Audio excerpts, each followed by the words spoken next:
Today's book review, we've got Coraline. Pretty cool little cover art there. Coraline is a young girl whose parents just moved into one of those subdivided houses that looks like it's been renovated by ghosts.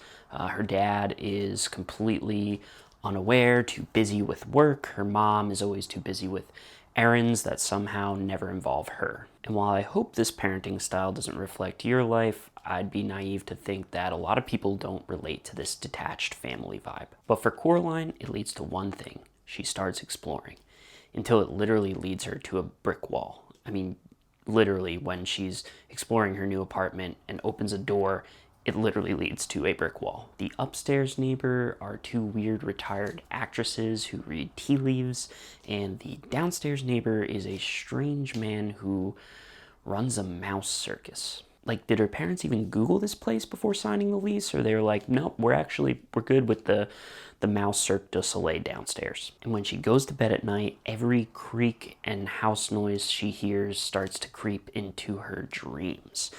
And that's totally fair. I mean, little bumps in the night can send anybody into a panic. But for this story, the horror isn't exactly starting off with monsters. It's starting off with neglect and boredom. Coraline's boredom keeps digging deeper. Her parents barely ever look up from the important thing that they're doing. When I was bored as a kid, my parents told me that only boring people get bored. Worked for me. I don't even think they had the energy to explain that to their daughter, but she had to find it out on her own. And hey, I don't know, maybe I turned out pretty unboring. So she goes back to that little weird door in the living room, the one that used to open up to the literal brick wall, and this time, when she opens the door, the bricks are gone. Curiosity takes over, and she walks down this dark corridor that leads to a duplicate of her apartment, only it's too perfect a replication. The colors pop, the air smells too sweet. Everything feels wrong in the right way. And there they are, her other mother and her other father, looking exactly like her parents, except they have buttons sewn in where their eyes should be. But the wild part, they actually pay attention to her. They actually care about her. They actually show interest in her. When Coraline wakes up the next day, she can't remember if it's all just a dream or if she found something she really wasn't meant to find. Coraline decides to head back through that tunnel. I guess she wasn't as creeped out as I would be. And the other mother greets her there with this picture-perfect smile, and the dad's humming and singing along to her, and the actresses upstairs put on this glorious play, and the mouse circus downstairs nails its final act. I mean, everything is just literally way too plannedly perfect. It's like a dream trying to convince you that it's real. It's all surface level horror, but underneath it feels hollow, like the laughter's been rehearsed 1,000 times before. So when the other mother asks her to stay forever, Coraline says no. She can feel like deep down that something is just wrong. No dramatic reason, just instinct. But every time that she goes back to her dull gray house with her MIA parents, the thought of the other mother starts to tug at her a little bit stronger every time. So she visits her real-life neighbors again, and all of a sudden the actresses upstairs are getting really cryptic, like they read ahead in the story. They hand her a small stone with a hole through it, saying it'll help her through bad times. When Coraline returns to her apartment, it's creepily quiet. I mean, nothing's there. She looks everywhere, calls out, her parents are gone. All their things are there, but they've vanished. No note, no trace, no sound. Coraline calls the police, but they tell her it's her imagination. Crooked cops! Morning comes, still no parents. So she makes a decision. If the real world won't help her, maybe other mother will.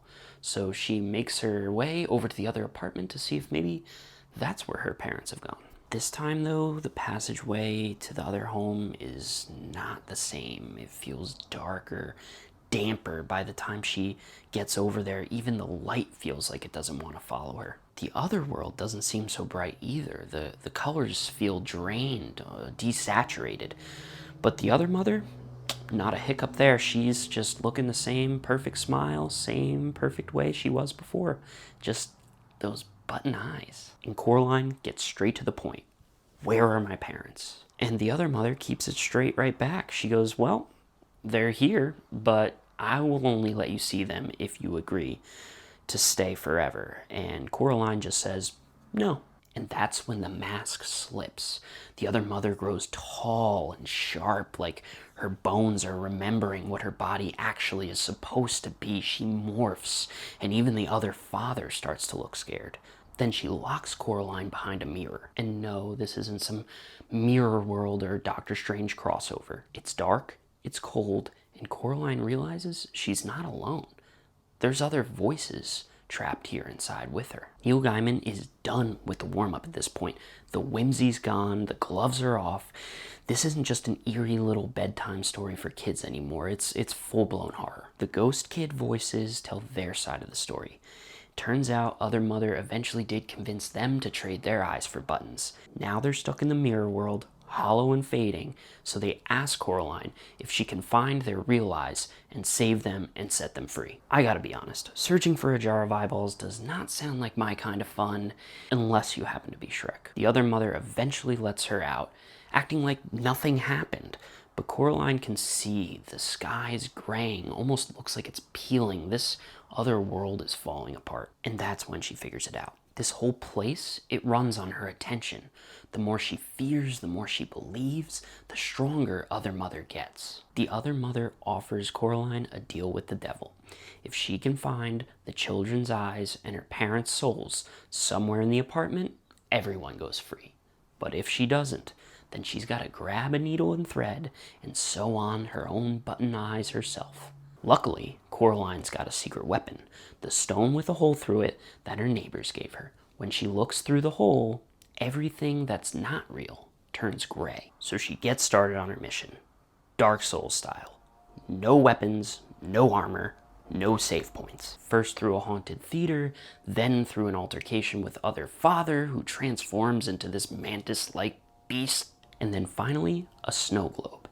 Inside, she finds her mother and father, souls trapped and frozen. But like any final boss, Other Mother appears right then and there, and she's so disfigured and discombobulated looking now that it's clear the effect that Coraline's disbelief in this world really has on her. So what's Coraline's weapon of choice to defend herself?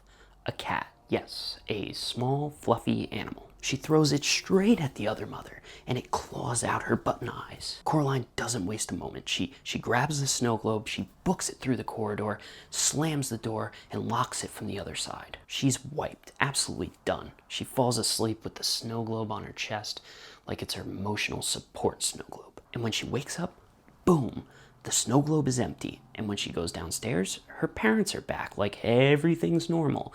Not even a thank you for saving us from that creepy demon lady. Nope, just here we are, business as usual. Coraline finds a way to return the souls back to the Mirror World kids, and you'd think, okay, we're nice and wrapped up here, end of story. But no, the nightmares keep rolling in, and I guess we're just not wrapped up yet. The next day, Coraline's outside playing, and it's not a squirrel she sees in the garden. It's the Other Mother's severed hand walking by. So Coraline sets a trap and sends the hand careening down a well, covers it up, and it's gone forever. And that night, for the first time, she sleeps peacefully. No nightmares, no other world to keep her up at night. Coraline isn't horrifying, but it's definitely a bit unsettling. It paints this eerie portrait of loneliness and what it's like as a kid to feel invisible and getting comfortable with the uncomfortable. It's like watching a kid's imagination develop its own coping mechanism in real time. One that, let's be honest, a future therapist is going to definitely have to unpack. If anything, this book is a quiet warning to parents. Neglect does not need to be violent to be damaging. Coraline's nightmare starts where most kids' boredom does. Nobody paying attention. And Gaiman uses that absence as his real monster, because depriving a child of genuine affection doesn't just leave a void, it invites darkness in. There's also a clever philosophical thread underlying this whole story, and that's if you give your fear power, the more power you give it, the more it grows. And the only way to undo that, the only way to make it crumble, is to face that fear. Gaiman never needs blood or gore to get you scared in this one. He really just sets the mood in such an unsettling way. That said, I don't think this book's for kids.